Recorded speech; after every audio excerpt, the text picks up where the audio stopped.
Success. Ito, i-share ko lang guys kung paano ko ginawa yung TCL na 55 inches nito. So, ayun, i-on ko muna. Yan, power on.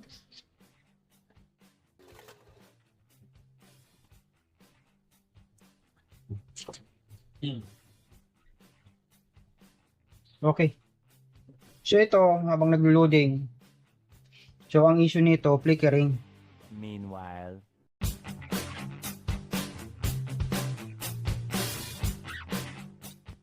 So, ang ginawa natin dyan, siyempre, in-isolate muna natin kung saan yung issue.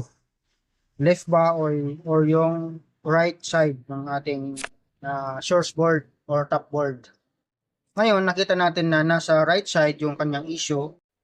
Dahil na-detect nga natin nandun sa right side yung issue, pinaypas ko muna yung LC1 at LC2. Yan. Kaya lang, ang nangyari, magaspang yung display tsaka nagpa-flirt ng konti at may mga guhit-guhit. Ayan siya. Mula dito. Sa bandang taas to ng TV natin. Ayan. Tapos, bandang kanan, yun nga may naiiwan na display. Parang nag-slow mo. Meanwhile. Ayan, may naiiwan na slow mo na display. Yan. Tapos nagpa-flirt. Ngayon, ang nangyari, naghang tayo ng yung BGHD, tsaka yung BSSQ, at tsaka BSSG ba yun? Tanggal tayo ng ano dito, yung mga clocking signal. So, HC1 hanggang HC8. So, hinang din natin yung kaya lang gumaspang lalo yung display diyan sa may right side. Binalik natin yung mga clocking na yon. Inobserbahan ko siya. So, yun nga, naiwan yung bandang taas na nagpa-flare na may guhit. Ang masama doon, kumakalat. Di ko lang nga lang pala na videoan. Lumalapad hanggang sa kalahati na ng screen. So, ibig sabihin, hindi siya kaya sa bypass lang. Ang sunod na ginawa ko dito, nag-modify tayo.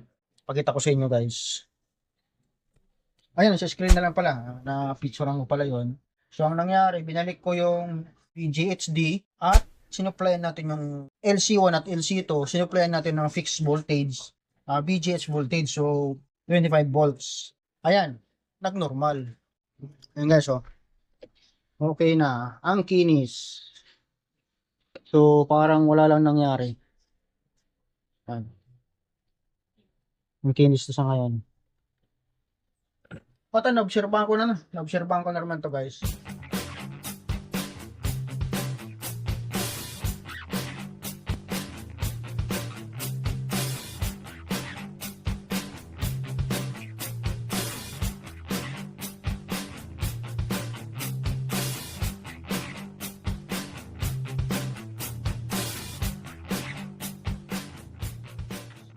Ayan na siya, oh. Di ba? Makinis na. Walang galos-galos yung display. Hindi lang kasi siguro mapapture sa camera.